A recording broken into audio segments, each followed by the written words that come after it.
now at prisonplanet.tv. In-game, blueprint for global enslavement. You have been warned. From his Central Texas Command Center, deep behind enemy lines, the information war continues. It's Alex Jones and the GCN Radio Network. When I said last Friday that I have never had more concern for the country and the world, I meant it. I am so concerned in my gut, in my spirit, in my intellect, that I can hardly even be on the radio right now. I mean, my instincts are just off the charts. And the last time I had a disturbance in my psyche of this magnitude was 2 months before 9/11. And I went on air and I said they're probably going to blow up the World Trade Center, blame it on their asset Osama bin Laden, and they're going to do it in the next 2 months, and it happened in 2 months.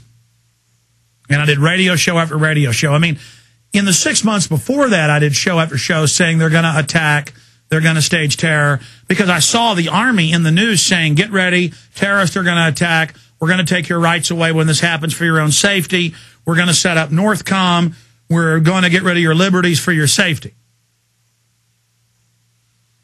And I saw conditioning on TV saying, here's bin Laden. He's going to get you. He's blowing up the Buddhist, 2,000-year-old temples in Afghanistan. He's bad. I was like,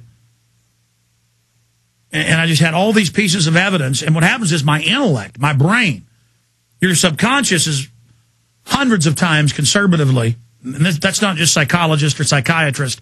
That's neurologists from studies believe it's, depending on the person, hundreds of times stronger than your conscious intellect. Your what people think of as your sixth sense or your hunch or your feeling, or really good police detectives or FBI detectives in history, people that can solve cases when nobody else can. They look at the info, they just go over it, they kind of think about it for a few days, a few weeks. All that is the very powerful subconscious mind collating data and researching. And what happens is the more you study, the more you get into a certain topic. It's just like if you study baseball for 20 years, you're going to know everything about baseball. You're going to remember all these facts and statistics. You're going to be able to really guess with a lot of proficiency who's going to end up winning certain events that year. A lot of these bookmakers you have in Las Vegas, they should really be Pentagon strategists. But they fell into a different line of work. And what I do is I study the New World Order, I study history, I study their pathology, I study how they work. And then possible scenarios kind of pop out of the computer God gave me. And right now I'm seeing so many horrible scenarios in front of me, and I see evidence the enemy's moving, and I see evidence they're preconditioning, and I see that they're in trouble right now. And so I realize they don't have any option that I can see but staging terror attacks. And then my gut is off the chart. I mean, I can barely be on the radio right now, ladies and gentlemen. I keep having to catch my breath, and it's not the kind of catch my breath like an anxiety attack. It's more of a catch my breath like the moment of history we're at and the time we're entering is just got my heart going here. I mean, I got chills right now. And I'm also amazed at how evil these people are. I mean, I can't believe they go through with the stuff they do. And that they could be this intelligent and still do this level of evil. I mean, I have knowledge about humanity and knowledge about our species and knowledge about what we're really meant to do and what we're designed for, which any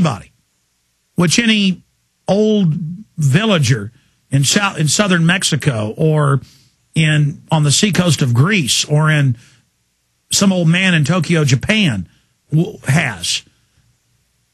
It's just the knowledge of humans and what we are and how we operate.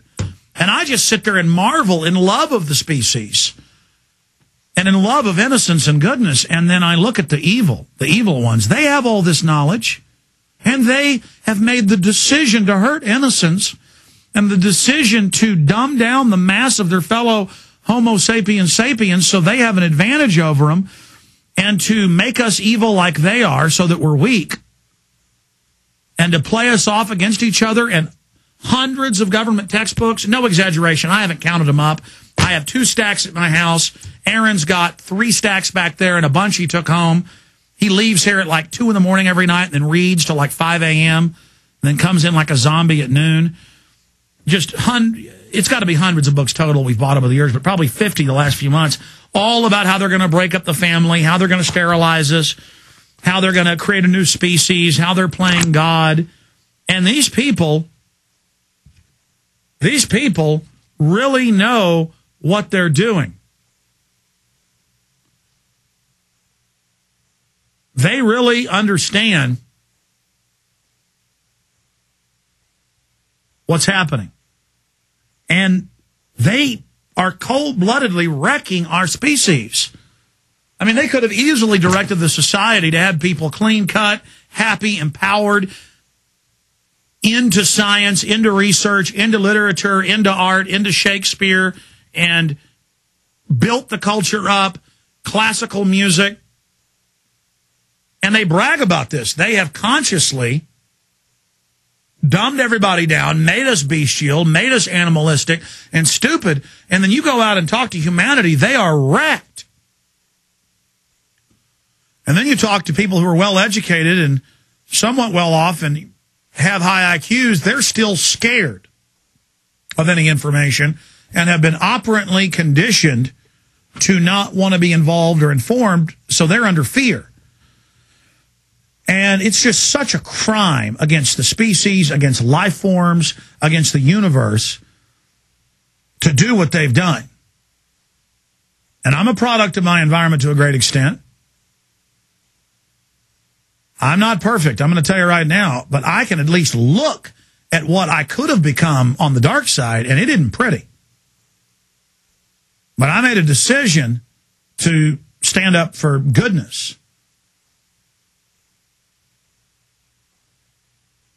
And I think there's a passage somewhere in the Bible about the beginning of knowledge is sorrow. In fact, let's try to search that and see if we have it. The beginning of knowledge is sorrow, or with knowledge comes great sorrow. But sorrow isn't even a bad thing. It's almost as if pain and sorrow is the evidence of the fact that you are a human who is growing. Because I also have incredible energy and incredible love of life and light and goodness. And I realize that that's the natural human condition, that we always have the bad in us, but we're always reaching for the good. But instead, the establishment's figured out how to make us reach for the darkness. And then people start going down the path of darkness, and they think, well, if I just get into more darkness, I'll be happy. Or if I just immerse myself into evil, that somehow I'll become fulfilled. And what happens is, like a black hole, they become more and more unhappy, more and more angry, more and more energized, almost a gravitational pull of evil. It's just horrifying to watch it. And the profile, the signature, the wavelength, the signal that I see forming is going to make Stalin's bloodletting and Lenin's bloodletting and Hitler's bloodletting and Mao's bloodletting. Those guys all together killed over 250 million people. Pol Pot. Governments, as best I can tell, have killed about 500 million in the last 100 years or so. But just those I mentioned, over 200 million.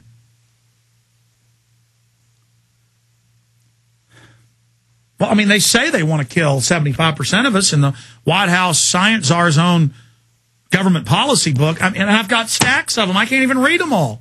I can't even go over all the evil quotes. I can't even...